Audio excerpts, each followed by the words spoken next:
A train in Spain derailed last Wednesday, killing 80 people, and now it turns out that it's been confirmed that the train was speeding very, very fast, going about 120 miles an hour, double the speed limit for that train. 50, they're going around a curve supposed to be 50 miles an hour. They were going like $1.20. Oh. Yeah.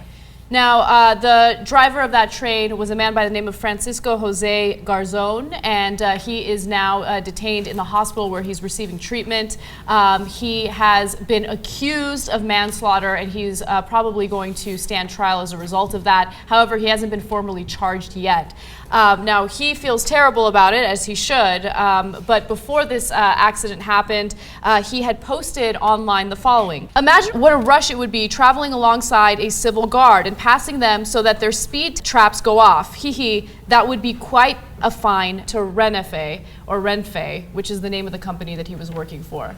So obviously he got off on speeding and playing these games. Look, he's a 30-year veteran. I don't know if he was bored, but you got people's lives at stake here, and here he comes, of course. That is so fast. I mean, the one thing you need to watch out for, like, it's not that there's not tons of things that can go wrong on a train. Like, it's not like you're gonna like merge into another train or something. Like, ask every once in a while, like, what do you think about going super fast? Have a psychologist talk to your drivers. Like, the one safety thing you really need to watch out for, I think. I'm surprised there isn't some sort of control.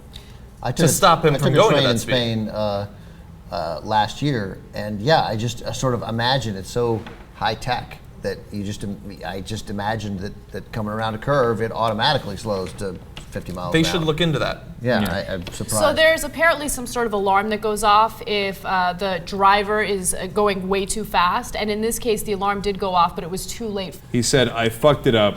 I want to die." Yeah. And he came away with minor injuries. Now that, now they say the latest figure, 78 people have died, hundreds injured.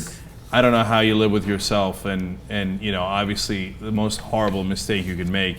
And you would think with 30 years of experience you'd know better, but I mean, I remember a friend of mine who was 18, and he was a goofball by nature, and he was going to take a curve in a car. We're in the car with him. It's an old Honda Civic, and he's like, "Let me see how fast I can take this turn." And I was thinking, don't, that's a bad idea, right? And I was like 15 at the time, and he tries to take it really fast, and boom, hits the curb.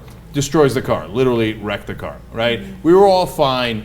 I mean, but that was an 18-year-old goofball. Yeah. You've been driving trains for 30 years. I don't care how bored you are and how much you want speed, then go do it in your own car.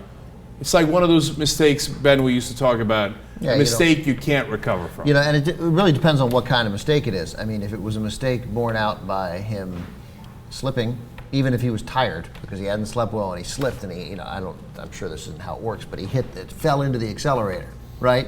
And then, because he was goofing around, he had coffee or whatever, and then couldn't recover it in time, then I would think you at some point would be like, okay, it was a terrible mistake at the worst possible time, but it wasn't deliberate carelessness. Whereas this deliberate carelessness. Seems like deliberate It seems like it, based on his history, the fact that he posted the picture maybe last not, year. but also, like I mean, we've mentioned a couple of times that he's a veteran, 30 years. That may actually have worked against him because someone who's brand new might be incredibly scared about causing some kind of accident, whereas he's done hundreds, thousands of different trips, on this train, and I've never had an accident before. Apparently, I can up the ante a little bit, perhaps. Right. Yeah, it reminds me of the guys who keep the tiger in their backyard and they go, "That tiger had never eaten a baby before."